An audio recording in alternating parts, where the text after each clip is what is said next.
யாரையும் நம்பாத, ஒருத்தனையும் நம்பாத,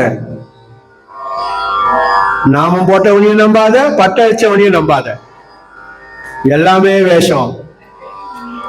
அவனுக்கு சுயநலமாக ஒரு சூழ்நிலை வரும்போது அவனவனும் மிருகமாக அவனுடைய மிருகத்தின் குணத்தை வெளிப்படுத்துவான். நம்பாத. அத நிக்கிறான் பாத்தியா, எல்லாம் திருட்டு பசங்க. அர்ஜுனனுக்கு ஒண்ணுமே புரியல. விஞ்ஞானம்ன்றது என்ன? இருக்கக்கூடிய இன்னைக்கு பிரபஞ்சத்திலே அந்த விஞ்ஞானத்தை காட்டுறான். அடுத்தது என்ன பண்றான்?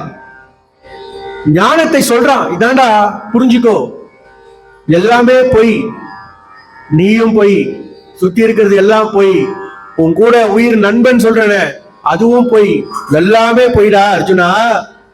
நான் மட்டும்தான்டா உண்மைன்றான். நான் மட்டும் உண்மை என்ற ஞானத்தை நீ அறிய வேண்டும்.